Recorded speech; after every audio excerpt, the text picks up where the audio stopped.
السلام عليكم طلاب. قبل بداية الفيديو لا تنسون تخلون لايك للفيديو وتشتركون بالقناة وتتابعون هذا الفيديو للنهاية. واحنا بهالقناة ننشر لكم مناشدات الطلاب، وننشر أسئلة الطلاب، وننشر آخر أخبار وزارة التربية العراقية. آخر أخبار وزارة التربية ننشرها على هاي القناة أول بأول والجميع الصفوف بدون استثناء.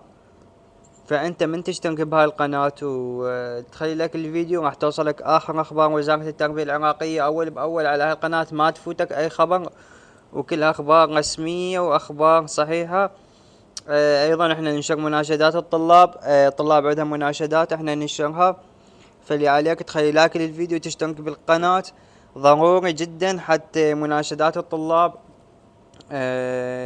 حتى مناشدات الطلاب تصعد للوزارة، وحتى تشوفها الوزارة وحتى تصير رأي عام.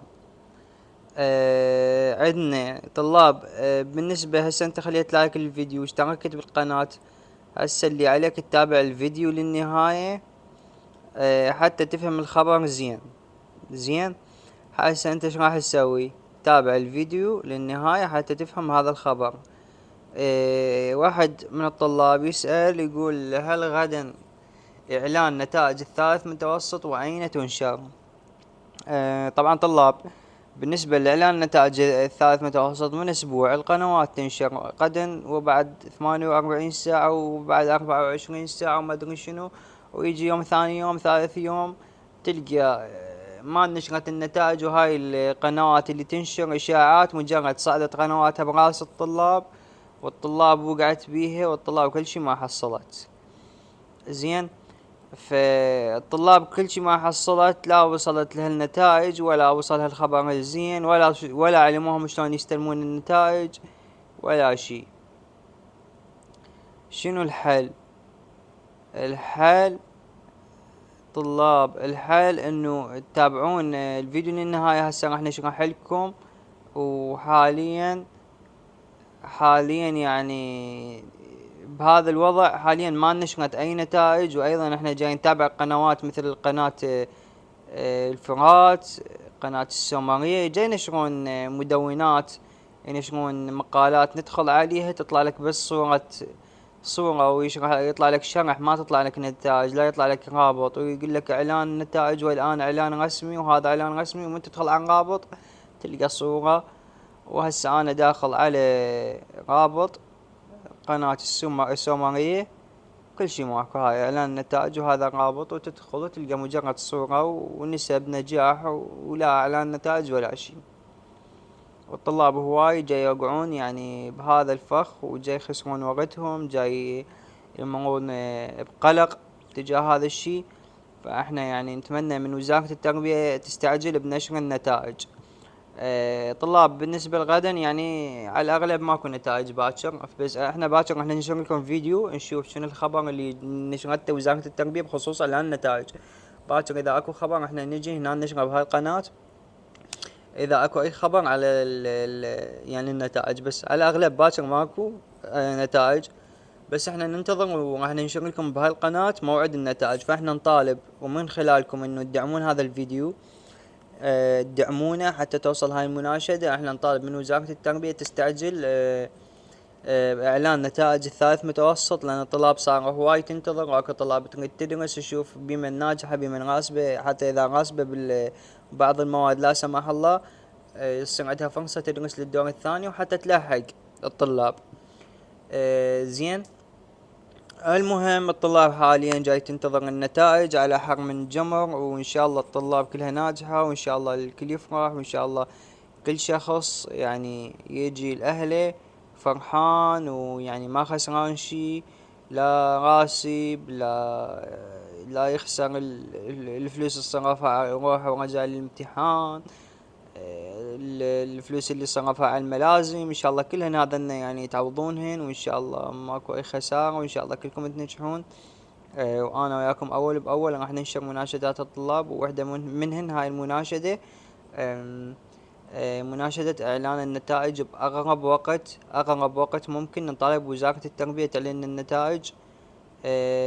حاليا احنا يعني من تدخل التليجرام نشوفها خلال 24 ساعة، خلال 48 ساعة، وانتظر وما ادري شنو. لا طلاب انتم عوفكم من هاي، احنا من زمان يعني بهالقناة نشرنا لكم بكل مصداقية، يعني احنا نقدر نقلكم النتائج باكر، ويجون طلاب يفرحون وعافية وما ادري شنو، وبس من نقولهم لا والله النتائج مو باكر، الطلاب يقومون يحجون يعني ليش القنوات اللي تنشر لكم الاخبار الصحيحة وتنشر لكم الاخبار الصحيحة وتنشر لكم المصادر الصحيحة توقفون ضدها، والقنوات اللي تنشر لكم اخبار غير صحيحة واشاعات تدعمونها؟ هذا الشي خطأ طلاب، هذا الشي خطأ يعني ما يصح.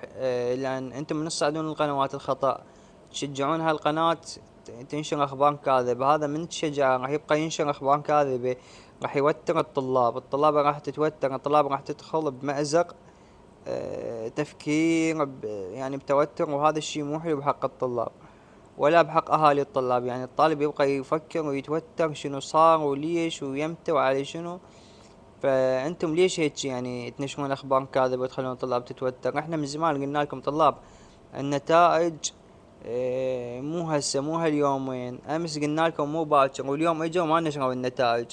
اجوا طلاب قالوا لا والله باكر النتائج، واحنا شفنا فلان نشر باكر وفلان وعلان نشر باكر، ومن تجي اليوم كل شي ماكو، لا نشروا نتيجة ولا شي.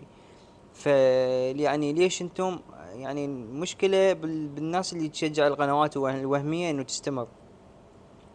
لا تشجعون القنوات الوهمية تستمر بالكذب، تشجعون القنوات الوهمية تستمر يعني بنشر الاشاعات، تستمر بنشر يعني الاخبار المضللة. احنا ننشر لكم الاخبار الصحيحة، وان شاء الله ان شاء الله كلكم ناجحين، وان شاء الله كلكم يعني يعني تخلصون من هاي الدوامة. احنا ايضا نطالب وزارة التربية بالدخول الشامل، هواي من الطلاب جاي تنتظر يخلص موضوع الدور الاول، يخلص موضوع الدور الاول حتى تتفرغ الوزارة وتشوف موضوع الدخول الشامل، هل يرهم هل ما يرهم. قبل كم يوم وزير التربية وافق شفهيا على الموضوع. فاحنا ننتظر من وزارة التربية انه شوي تشد حيلها بموضوع الدخول الشامل، ما بقى وقت والطلاب جاي تدرس. واحنا نتمنى من الطلاب يعني تستمر بالدراسة حتى تخلص وحتى ترتاح اذا اجى دخول شامل، وحتى تقدر تسيطر في حال اجى دخول شامل. وبالنسبة للدور الثاني راح يمتحنون، يعني اذا انطوا دخول شامل راح يمتحنون الطلاب اللي داخلين واللي ما داخلين راح يمتحنون سوا.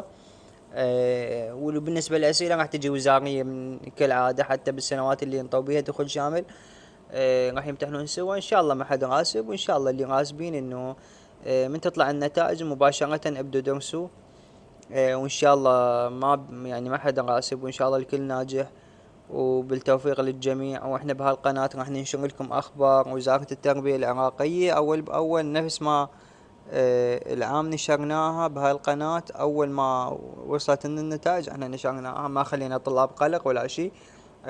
تعرفون انتم موضوع النتائج صار بتفاوت، اكو سنوات يعني النشر على شكل روابط، اكو سنوات النشر بس اللي عنده رقم سري يشوف النتيجة، يعني ما حد له حق يشوف النتيجة غير اللي عنده الرقم السري.